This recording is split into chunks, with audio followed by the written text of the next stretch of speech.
Halo semuanya, kembali lagi sama aku, Michael Fernando Putar-Putar, aku dari Manajemen Aset Publik. Nah, kali ini materi yang akan kita bahas adalah hakikat uang. Oke, kita langsung saja simak yuk. Hakikat uang. Ada pertanyaan lagi nih, aset apa yang dianggap uang? Terus, bagaimana fungsi uang? Dan sebutkan tipe uang. Oke, kita langsung aja. Apa itu uang? Penting. Oke, di sini ada penjelasan singkatnya. Jadi, money is the set of assets in an economy that people regularly use to buy goods and services from other people. Jadi, uang itu adalah aset yang digunakan dalam ekonomi oleh orang-orang biasanya untuk membeli barang-barang dan jasa-jasa dari orang lain. Terus di sini ada ilustrasi jika nggak ada uang tuh gimana. Jadi kalau nggak ada uang tuh di sini ilustrasinya dia tuh dibayarnya pakai alpukat, an avocado for your doubts. Jadi dia membayar pemikiran itu dengan alpukat. Dia tuh sistem barter lah tuh zaman dahulu. Nah, fungsi uang. Jadi uang itu ada 3 fungsinya. Yang utama itu sebagai alat tukar. Jadi uang di sini itu adalah sebagai benda yang diserahkan ke penjual saat jual beli, atau kita bisa bilang itu adalah barter yang dari barang bernilai. Tapi di sini tuh kita menggunakan suatu barang yang sudah ditetapkan oleh pemerintah gitu. Terus kemudian ada alat ukur. Jadi dengan uang kita tuh bisa mengukur harta kekayaan seseorang atau suatu negara mungkin, atau pemilik perusahaan. Jadi kita bisa mengukur kekayaannya. Terus kita bisa mengukur nilai suatu barang, dan kita bisa mengukur banyaknya hutang. Bayangkan aja kalau nggak ada uang, kita ngukur hutang seseorang pakai alpukat yang kayak tadi. Bayangkan ribetnya, itu bakal jauh lebih ribet dan sulit. Jadi inilah fungsi uang itu, untuk mempermudah dan menyederhanakan sistem pertukaran atau pengukuran suatu nilai dari aset. Terus fungsi ketiganya adalah alat simpan. Jadi uang itu bisa kita gunakan untuk menyimpan daya beli. Di sini kan disebutkan transfer daya beli sekarang ke masa depan. Jadi kita tuh bisa menyimpan barang kita yang punya daya beli untuk kita gunakan kelak atau kita gunakan di masa depan nanti. Jadi di sini dalam konteks mungkin ya inflasi itu nggak terlalu tinggi. Jadi uang yang kita simpan itu dalam nilai yang sama. Jadi misalkan kita nyimpan 100.000 hari ini dan kita pakainya seminggu kemudian, jadi nilainya tuh tetap ada daya belinya, sehingga kita tuh bisa menyimpannya gitu loh. Tapi jika ada inflasi mungkin dalam jangka panjang itu beda lagi. Terus disebutkan di sini ada jenis uang. Nah, jadi uang itu ada 2 jenis. Di sini adalah berdasarkan dasarnya. Ada uang komoditas dan ada juga uang fiat. Jadi apa itu uang komoditas dan apa itu uang fiat? Uang komoditas itu adalah uang yang ada nilai intrinsiknya, mengandung nilai intrinsik dari uang tersebut. Kemudian uang fiat itulah uang yang nggak ada nilai intrinsiknya. Nah, apa sih contohnya? Contoh uang komoditas itu adalah koin emas, perak, dan tembakau. Nah, apa sih maksudnya nilai intrinsik di sini? Coba kita bandingkan uang kertas. Di sini kan uang tanpa intrinsik itu contohnya adalah uang kertas. Kita bandingkan koin emas dengan uang kertas. Nah, emas itu kan ada nilainya ya, dan nilainya tuh ada sendiri dari barang tersebut. Itulah yang disebut nilai intrinsik. Sedangkan uang kertas ini sebenarnya ini tuh nggak ada nilainya. Kenapa bernilai? Karena nilainya itu sebenarnya udah ditetapkan pemerintah. Yaitu misalnya 100.000, ya 100.000 karena ditetapkan pemerintah 100.000. Terus misalnya uang 1.000 ya ditetapkan pemerintahnya 1.000. Terus kalau koin emas kan itu ada nilainya sendiri, ada nilai barang itu sendiri tanpa ditetapkan oleh pemerintah. Karena memang asal barangnya itu yang memang mungkin langka atau ada harganya gitu. Terus di sini juga disebutkan tembakau. Kenapa tembakau itu masuk ke uang komoditas? Jadi tembakau itu dulunya sempat dipakai untuk sebagai alat untuk barter lah atau mata uang zaman dahulu. Jadi dulu itu mungkin menggunakan seperti ini, koin emas, perak, dan tembakau. Jadi tembakau itu salah satu uang yang digunakan pada zaman dulu. Kemudian contoh uang fiat lainnya ada deposito, itu uang yang dalam bentuk produk bank gitu. Kita next slide. Nah, terus katanya di sini jumlah uang beredar, jumlah uang yang tersedia dalam perekonomian. Jumlah uang beredar itu adalah jumlah uang yang tersedia dalam perekonomian. Nah, di sini ada dua jenis uang lagi, itu ada uang kartal dan juga rekening giro atau uang giro. Jadi apa bedanya? Uang kartal itu adalah uang kertas, uang koin yang dipegang oleh publik non bank. Jadi bisa kita bilang uang kartal itu adalah uang yang ada bentuk fisiknya. Jadi itu seperti ya uang kertas dan uang koin. Jadi kita yang biasa kita pakai untuk pembayaran secara tunai dan langsung gitu. Itu adalah uang kartal. Terus ada rekening giro atau uang giro, atau bisa kita bilang untuk saat ini itu adalah uang digital yang biasa kita simpan di saldo rekening kita.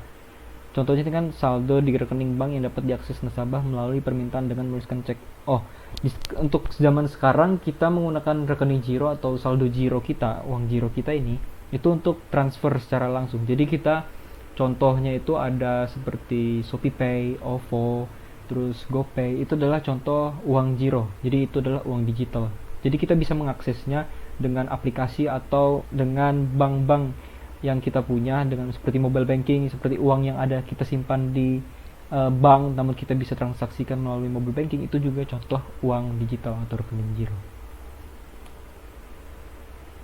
Nah, terus di sini ada dua jenis uang lagi, dua ukuran uang yang beredar. Jadi ada dua di sini adalah M1 dan M2. M1 di sini tuh maksudnya adalah uang yang bisa kita siap gunakan atau bisa dibilang itu adalah likuiditasnya tinggi.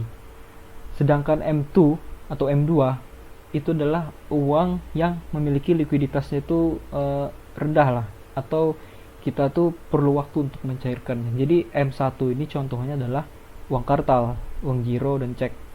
Uang kartal tadi kan uang kertas ya atau uang koin yang kita pegang. Jadi kita bisa langsung gunain tuh untuk bertransaksi kepada penjual kita sebagai konsumen misalnya. Terus uang giro juga kan uang ini tuh ada di rekening kan, dan kita bisa langsung gunain itu untuk bertransaksi. Misalkan kita langsung transfer ke penjualnya, atau bisa kita melalui media digital lain seperti Kris gitu kan, itu bisa kita langsung gunakan uangnya. Sedangkan M2 itu likuiditasnya tuh cukup tinggi, bisa kita bilang nggak bisa langsung kita pakai lah. Contohnya tuh kan ada di sini M2 itu adalah semua yang ada di M1 ditambahkan dengan tabungan deposito berjangka, deposito lain, dan saham. Jadi deposito itu kan perlu kita cairkan terlebih dahulu sebelum kita bisa menggunakannya. Dan deposito berjangka di sini, contoh di sini kan ada deposito berjangka, itu tuh adalah uang yang kita input ke suatu bank misalnya untuk kita investasikan. Ini contoh investasi. Jadi kita investasikan dalam jangka waktu yang sudah ditetapkan, misalkan dalam waktu 6 bulan. Berarti kita investasikan dalam jangka waktu 6 bulan. Dalam 6 bulan itu kita nggak bisa pakai uangnya. Sehingga mengapa di sini dia disebut masuk ke M2, karena dia itu nggak bisa langsung dipakai. Kita harus tunggu 6 bulan gitu loh. Dan setelah 6 bulan baru kita bisa pakai uangnya kembali. Terus ada deposito lain dan saham juga harus dicairkan dulu, harus kita jual dulu, baru bisa kita pakai dalam transaksi langsung gitu. Sini ada tabel perbandingannya M1 dan M2. Isinya sendiri, M1 itu adalah uang tunai, saldo rekening yang bisa langsung digunakan, atau uang digital tadi, uang giro. Terus sedangkan M2 adalah M1 yang ditambah dengan tabungan deposito berjangka, deposito lain, dan saham. Terus ada tingkat likuiditas seperti yang aku bilang tadi. M1 itu sangat liquid. Sangat liquid itu maksudnya siap dipakai langsung, seperti uang kertas, uang giro tadi, langsung bisa kita pakai untuk bertransaksi.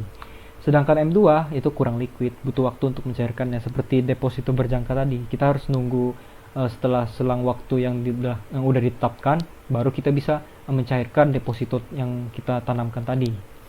Terus contohnya ini adalah uang tunai di M1 ya, uang tunai, saldo rekening, tabungan biasa. Dan M2 sendiri ada M1 yang dijumlahkan dengan deposito berjangka dan tabungan khusus seperti deposito berjangka dan saham-saham itu. Oke, next. Terus nih, ada pertanyaan, uang elektronik, kemana larinya uang tunai? Mungkin maksud pertanyaannya nih, ketika kita mengubah uang tunai kita menjadi uang giro, misalkan kita top up Shopee Pay, kita kan bayar tuh, uang tunai kita kasih, terus kita dapat saldo giro, kemana larinya uang tunai itu? Oke, di sini bakal ku kasih alurnya mungkin ya. Kan kita pada awalnya memiliki uang tunai. Uang tunai itu kita berikan kepada penyedia layanan uang digital atau uang elektronik. Lalu, penyedia uang elektronik itu akan menyimpan uang tunai kita pada rekening mengendap. Disinilah uang tunai kita itu berada, dan kita akan mendapatkan saldo giro. Nah, semisalkan konsumen ingin menggunakan saldo gironya tersebut, berarti akan ada pencatatan perubahan. Nah, pencatatan perubahannya ini itu akan terjadi di rekening mengendapnya ini.